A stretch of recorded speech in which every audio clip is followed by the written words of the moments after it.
Spoštovane gledalke, spoštovani gledalci, dobro večer, sem Vladimir Vodušek in gledate oddajo WW Faktor. Hvala, ker ste nocoj z nami in z našimi stalnimi komentatorji. Hrvaški sabor je danes razpravljal o predlogu zakona o izredni upravi v prezadolženih sistemsko pomembnih podjetjih. Ta naj bi preprečil hude posledice, ki bi jih prinesel zlom koncerna Agrokor. V Zagrebu pa je potekala tudi seja nadzornega sveta Mercatorja, na kateri je prvi mož družbe Toni Balažič ponudil svoj odstop, njegovo mesto je prevzel Tomislav Čizmić.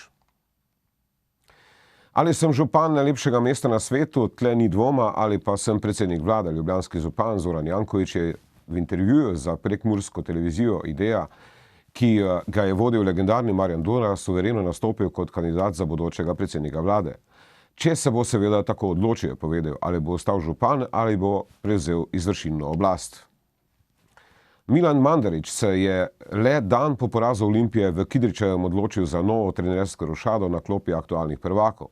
Marijan Pušnik je drugo epizodo pri zmajih sklenil manj kot mesecu dni. Safet Hadžić je novi izbravec Mandarića. Ljubljančane že danes čaka usodni pokalni derbi proti Mariboru.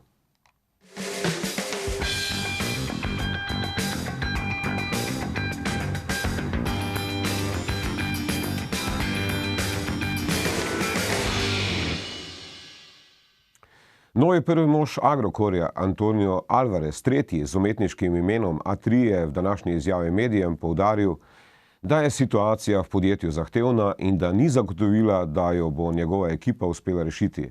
Alvarez, ki sicer prihaja iz svetovalne hiše Alvarez & Marshall, je izpostavil, da ne dela za nikogar razen za Agrokor in njegove delničarje.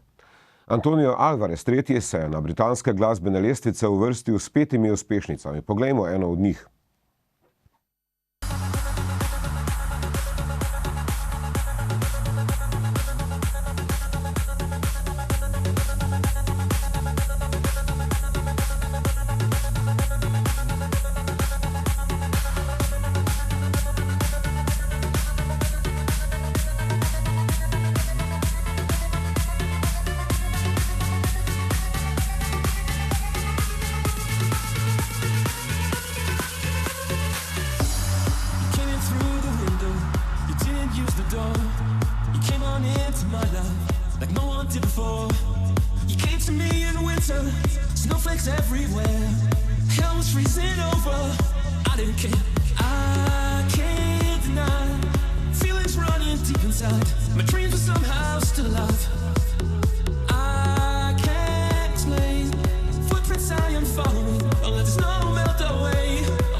Pozdravljeni v studiu, z nami sta naša stalna komentatorja Ivan Simič v Ljubljani in Tino Mamić iz Kopra.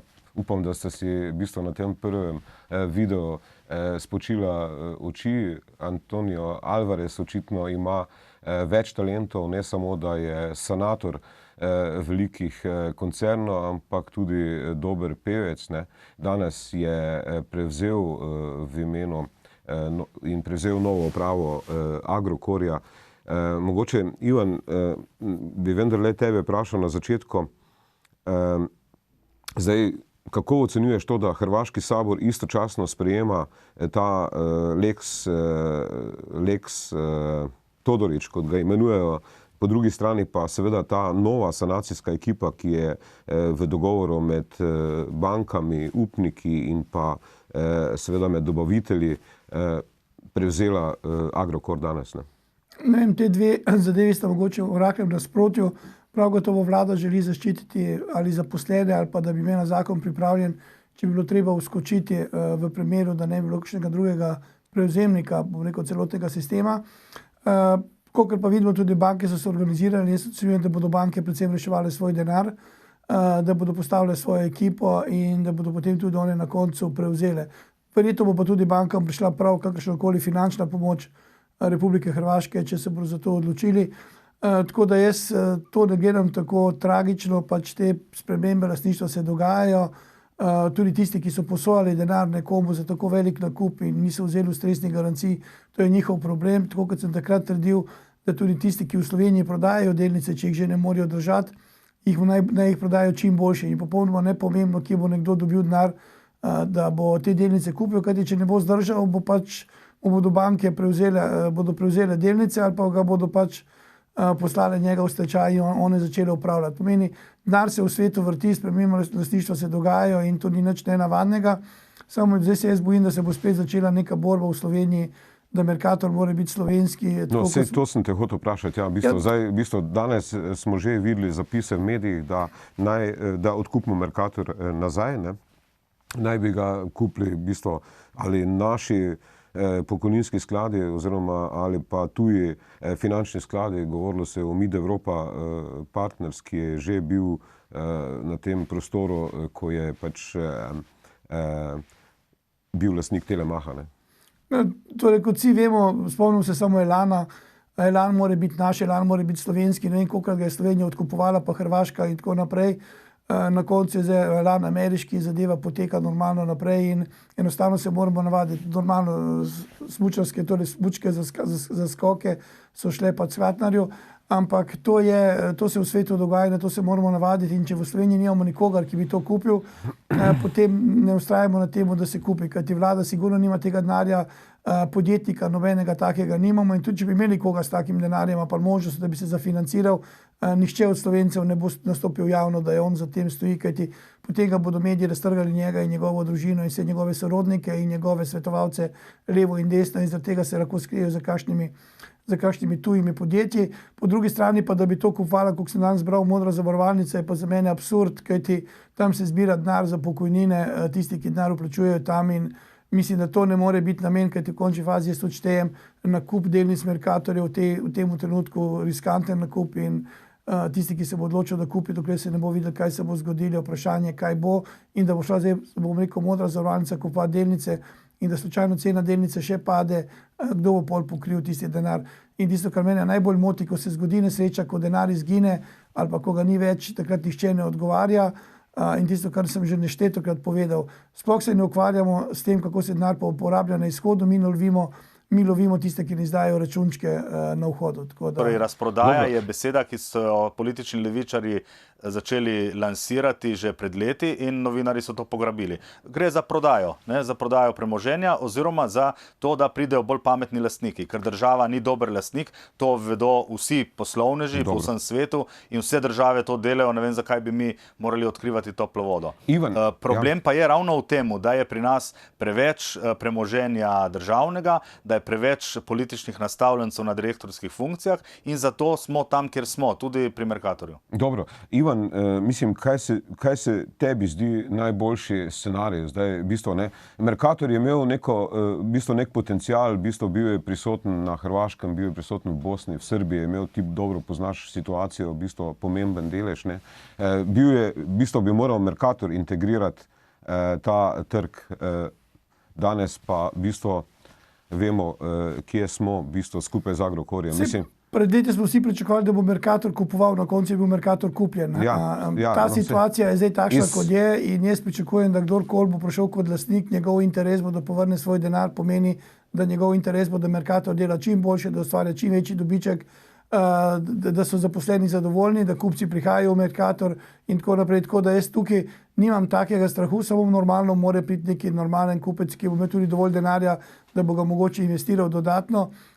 Če so zdaj krediti pač prolongirani do 2020, je to pozitivno, da lahko delaš v miru, ampak kljub temu bi jaz poskušal, torej tisti, ki je prišel, da že lahko med tem časom poskuša določene kredite vračati, tako da ne bo treba čakati tistih 2020, pa potem biti spet pred nekim zidom. Ampak veš kaj, Ivan, zdaj je nevarnost ta, ne, da mislim, vsi se grebejo, ne, vsi upniki se grebejo za ta delež Mercatorja. Ne. Zdaj se je na koncu pokazalo, da je Mercator edini zdravi Mislim, seveda so tudi ostale firme, verjetno, ampak imajo ima Agrokor velike dolgove za njih. Mislim, da je Mercator v bistvu zelo zdrav in vsi se hočejo na te deleže Mercatorja usesti in prevzeti Mercator. V bistvu. Normalno je, da če ima nekdo terjatev do Mercatorja in ni dobil plačano, da bo poskušal to konvertirati v lastniški delež. Ne, tisti, ki imajo terjatve do Agrokorja, to ti govorim. V bistvu. Tisti, ki imajo terjatve do Agrokorja, normalno, če Agrokor lastnik delnic, bodo poskušali preko teh delnic, preko tega priti do lastništva slovenskega Mercatorja, ampak jaz pravim, da tudi če bi se jaz moral odločiti, da to naredim, potem je moje vprašanje, kaj mi bo prinesel Mercator, ali bo moja delnica ali moja vrednost, to, kar bom konvertiral, dosti vredna, da bom imel na koncu nek plus, kajti še zmeraj, če ne bo nihče upravljal ta Mercator in ga voditi, koliko ga je treba voditi, ne bo dobička in edino dobiček šteje. Normalno ljudje morajo biti zadovoljni in to, kar je prej Tino povedal, torej Mercator, ki je danes, ni tisti Mercator, ki je bil včasih. Veste, ko jaz pridem v Mercator, pa ni vrečke pri sadju, povem, da je nekaj narobe. In taka šlamparija se ne sme dogajati. Jaz se ne morem z vama, se ne morem strinjati. Jaz hodim tudi v te nizkocenovne. Ne hodim samo v Šiško. Hodim tudi v druge trgovine, ampak so, če primerjam, so katastrofa. Te trgovine, te, ki so prišle v bistvu te nizkocenovne trgovine. Greš na mesto z eno vrečko z dvema vrečkami. To pustimo, da se ljudje sami odločajo, dobro je, da imamo več trgovin, da ljudje lahko grejo kamor želijo, ampak mi se zdaj pogovarjamo o Mercatoru in jaz si samo želim, da bi pač Mercator nekdo prevzel, ki bo imel dovolj sredstev, da če bo treba še vloži in da iz tega na koncu potegne čim več, je pa popolnoma nepomembno, kdo je lastnik. Važno je, da Mercator deluje, da ljudje so zaposleni in imajo plače. Jaz bi predlagal, da na tej točki zaključimo, sicer se mogoče še lahko vrnemo pri drugi temi, ko bomo govorili o Zoranu Jankoviću, županu najlepšega mesta na svetu, ki je napovedal tudi, da bi lahko na prihodnjih volitvah vodil vlado.